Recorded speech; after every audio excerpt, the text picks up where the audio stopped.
시온찬양대의 찬양 가사 하나하나 들으면서 따라하고 있는데 주님께서 우리를 향한 그 간절한 마음을 느낄 수 있었던 귀한 시간이었습니다.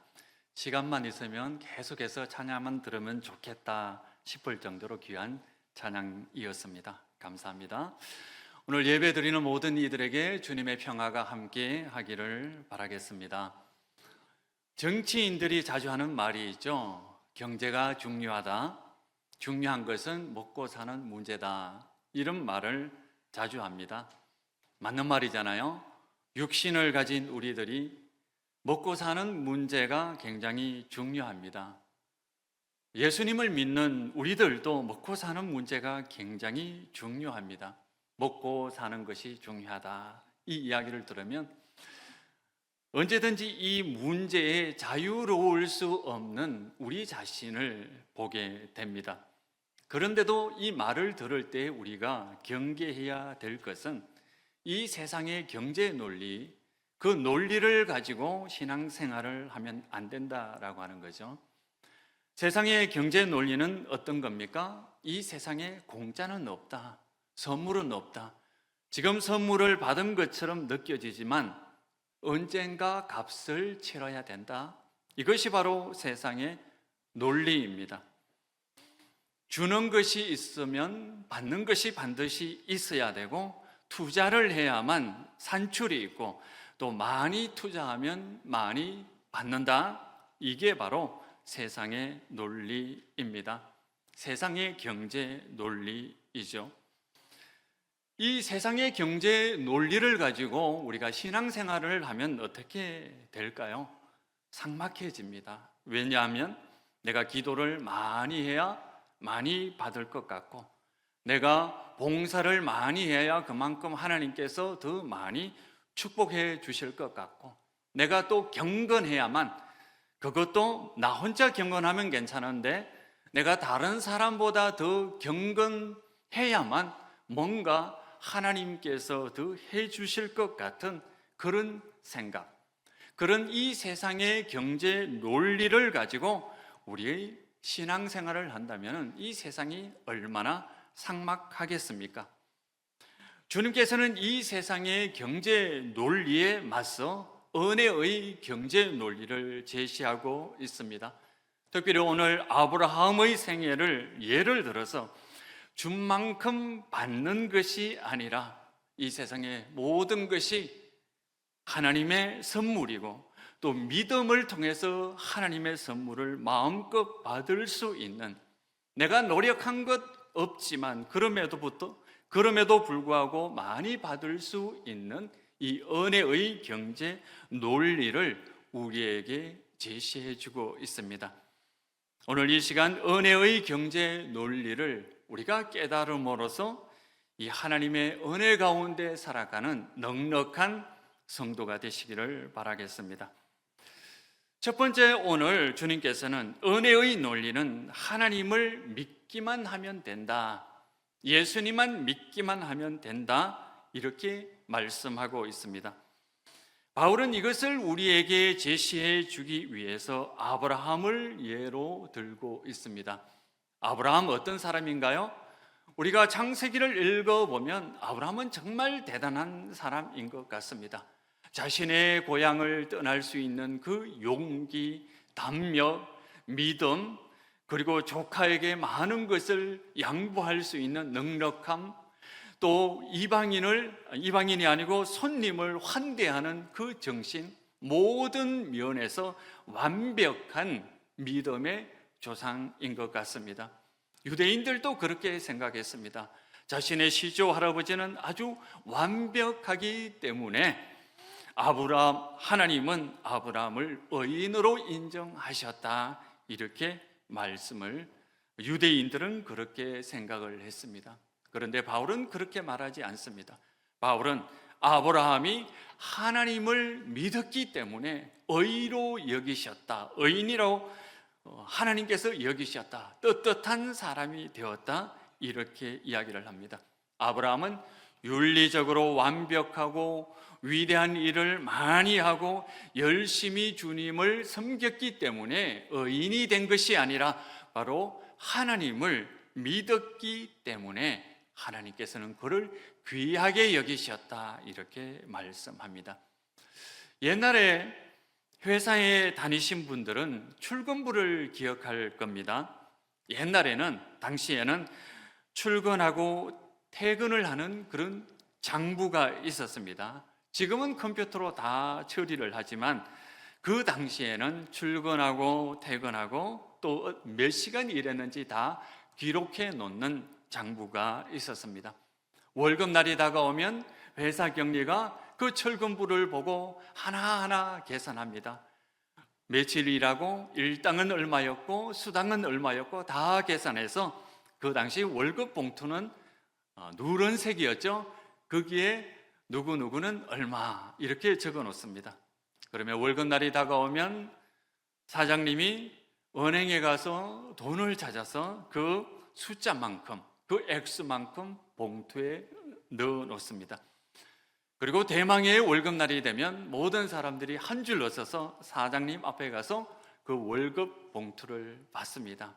월급 봉투를 두 손으로 받고 고개를 숙이면서 인사를 하죠. 고맙습니다. 감사합니다. 그러면서 속으로는 생각할 겁니다. 내가 일해서 받는 건데 내 월급이 왜 이것밖에 안 되지? 그런 생각을 했을 겁니다. 사장님도 아마 이런 생각을 했을 겁니다. 저 사람은 일도 별로 하지 않은데, 우리 회사에 별로 공헌한 것도 없는데 이렇게 많은 월급을 받아가나? 이런 생각을 했을 겁니다. 지금은 모든 것이 은행으로 이체하고 전산화되어 있어서 이런 풍경은 벌어지지 않지만 그 마음은 아마 대동소이할 겁니다. 그런데 오늘 사도 바울은 우리에게 말씀합니다. 하나님께서는 이렇게 말씀하십니다. 나는 너의 사장님이 아니고 너는 나의 직원이 아니다. 나는 출퇴근 장부를 두고 너가 어떻게 일했고 며칠 일했는지 계산하지 않는다.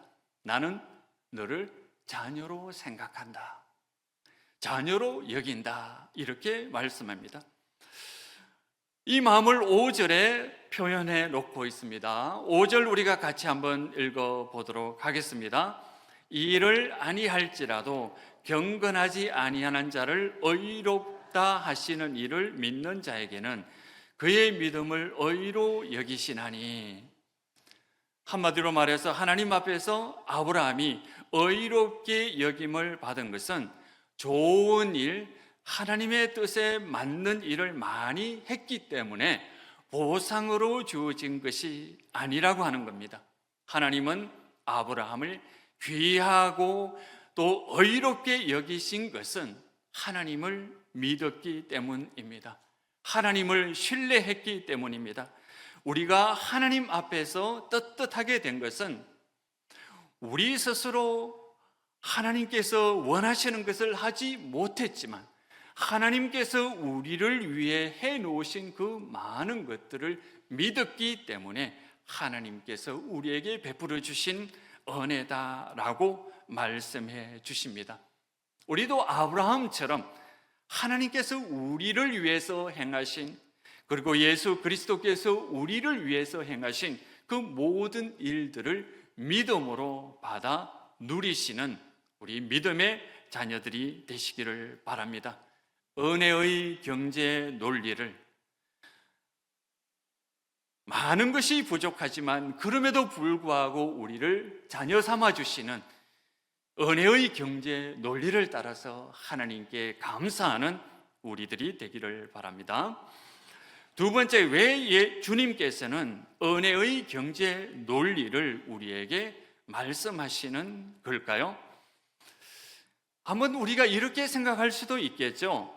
은혜의 경제 논리를 따라 살아간다면 우리 모두 게으른 사람이 되지 않을까요? 우리는 아무것도 하지 않아도, 또 올바르게 살아가려고 노력하지 않아도 하나님께서 다 해 주실 것이니까 나는 아무것도 하지 않아도 되겠네, 이렇게 생각할 위험이 있습니다. 그런데도 하나님은 왜 은혜의 경제 논리를 우리에게 말씀을 하시느냐? 하나님은 우리의 정체성을 확실하게 붙들어 세우려고 합니다. 정체성이 확고해야만 확고한 믿음을 가지고 살아갈 수 있습니다. 예수님께서 이렇게 말씀하셨습니다.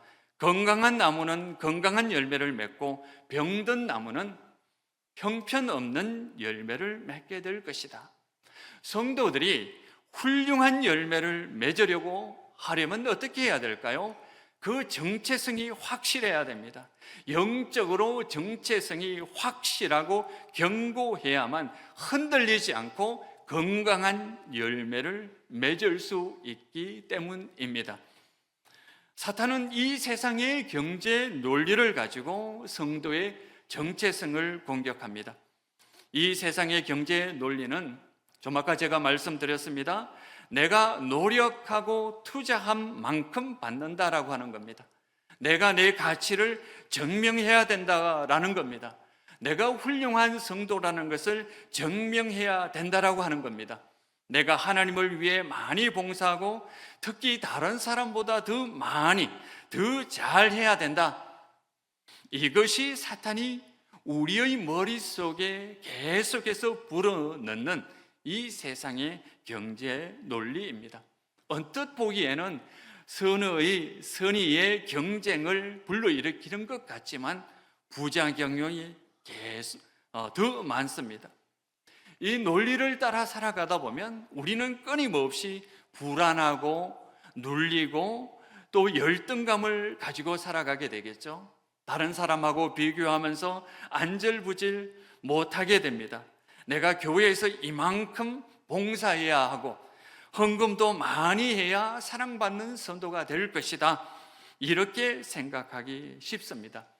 그런데요, 이렇게 생각하면 우리의 영적인 정체성이 건강하지 못합니다. 늘 불안한 사람, 늘 빚진 마음으로 살아가게 됩니다. 예를 들어 보겠습니다. 이 세상의 경제 논리를 따른다면 여러분이 가정에서 어떻게 자녀를 양육하겠습니까?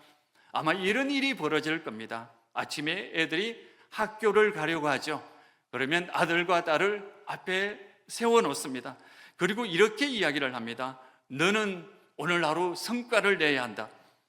그렇지 않으면 내가 내 딸과 아들로 인정하지 않겠다. 너희는 오늘 하루 내 아들과 딸이라는 것을 증명하도록 하라.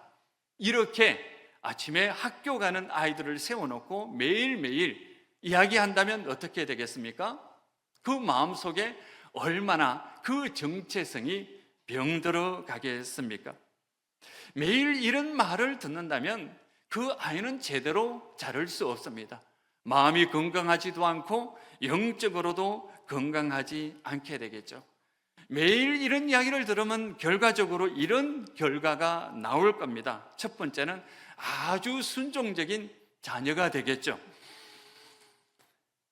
그런데 그것은 착각입니다. 우리 아이는 참 순진하고 부모 말을 잘 듣는 순종적인 아이야. 학교에서는 얼마나 잘 하는지 몰라.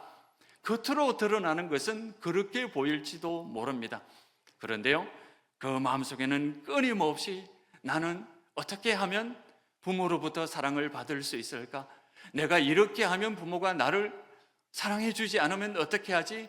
끊임없는 비교와 그리고 열등의식과 그리고 끊임없이 나는 제대로 할 수 있을까라고 하는 불안한 마음이 생길 겁니다.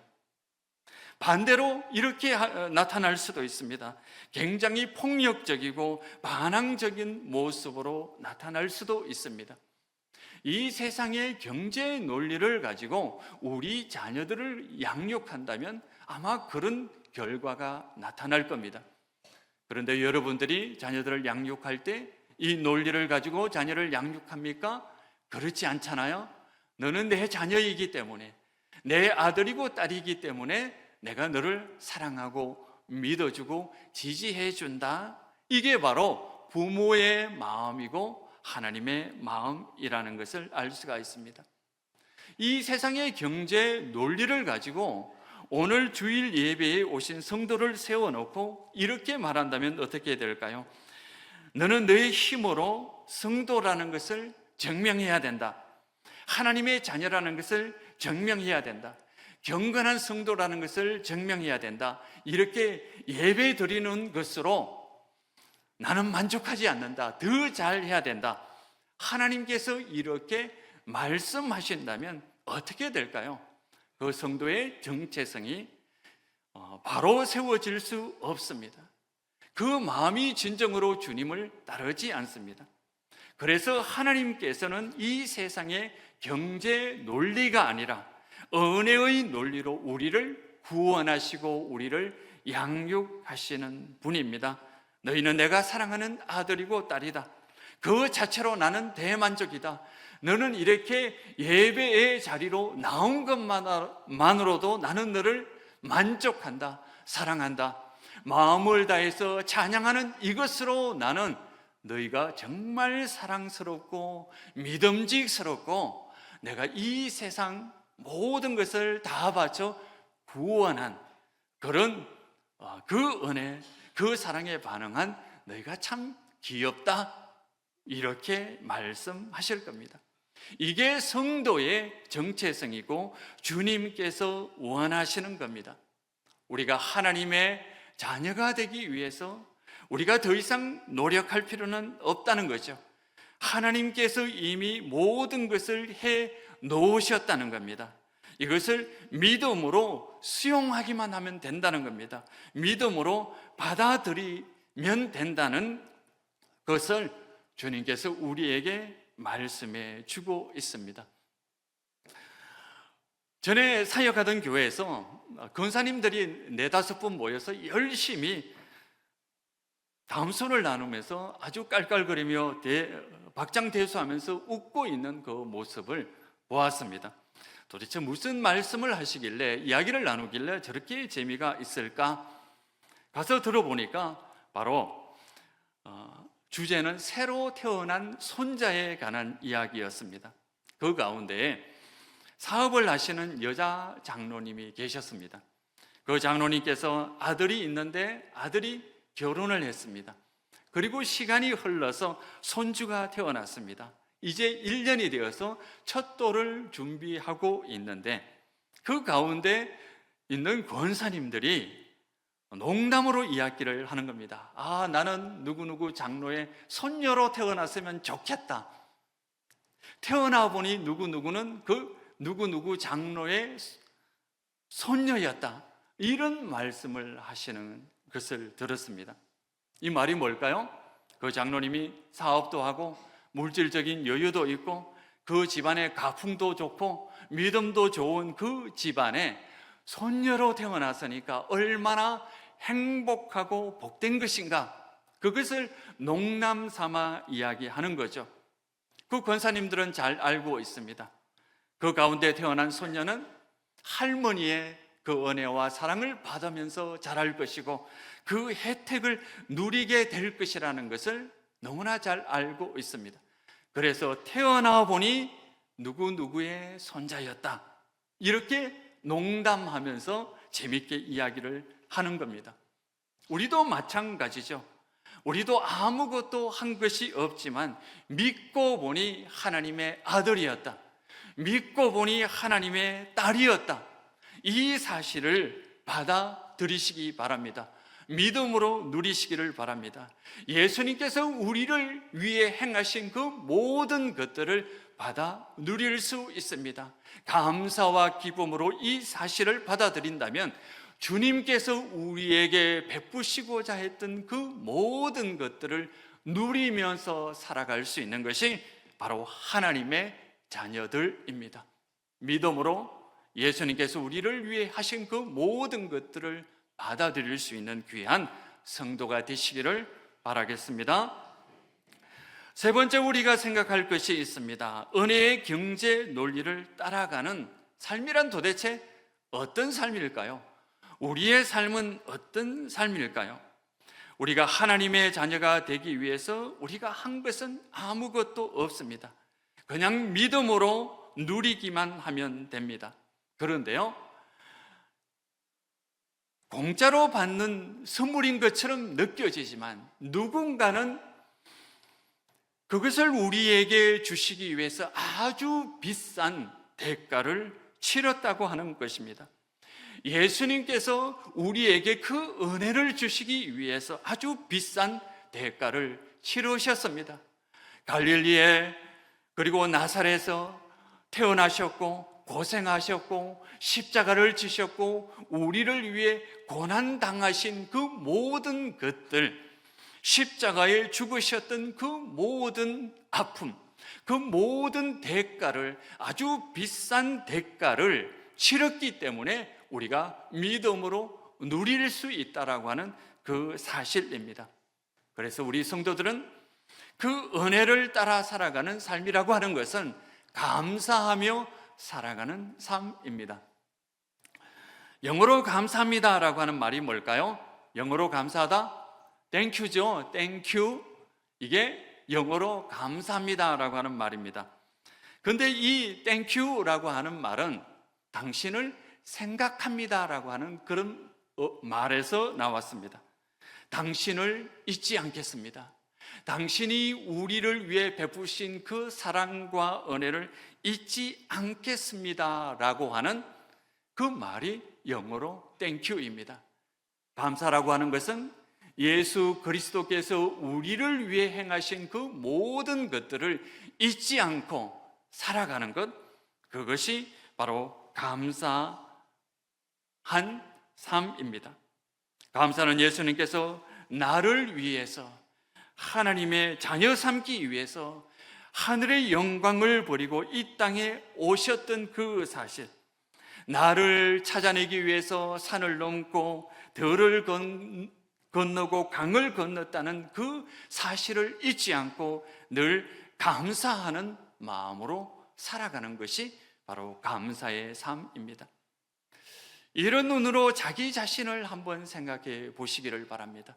예수님의 그 얼굴을, 가시 면류관을 쓰신 그 예수님을 생각하면서 자기 자신을 한번 바라보시기를 바랍니다. 그러면 우리가 얼마나 귀한 삶이라는 것을 알게 됩니다.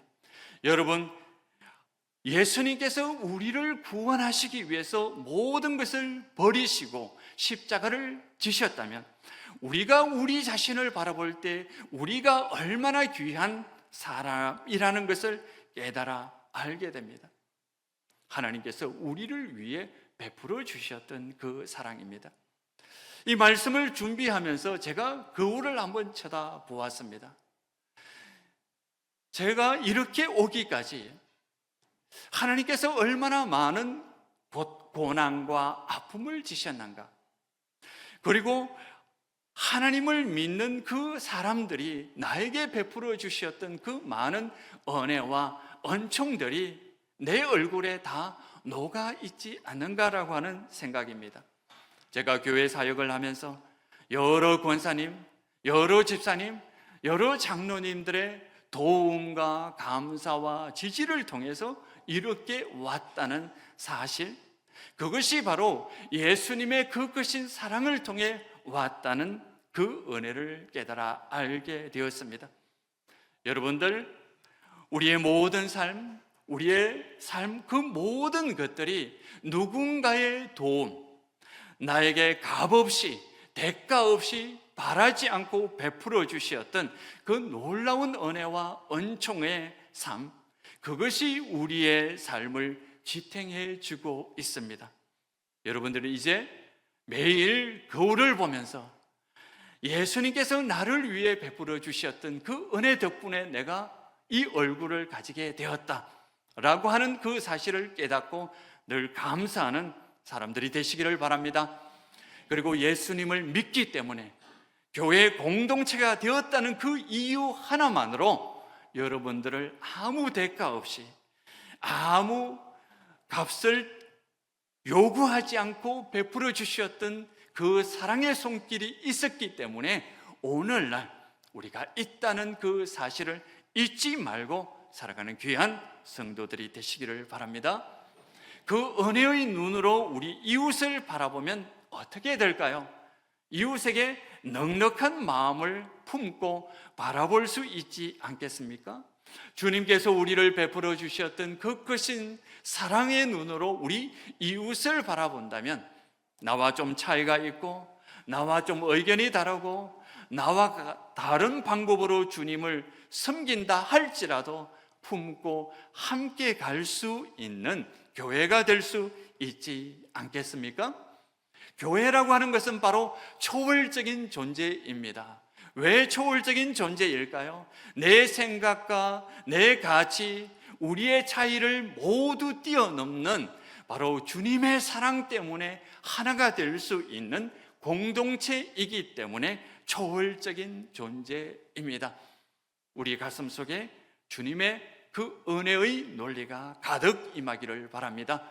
그 은혜의 논리로 우리 자신을 바라보고 이웃을 바라보면서 서로 사랑하며 함께 가는 믿음의 공동체가 되시기를 바라겠습니다. 기도하시겠습니다.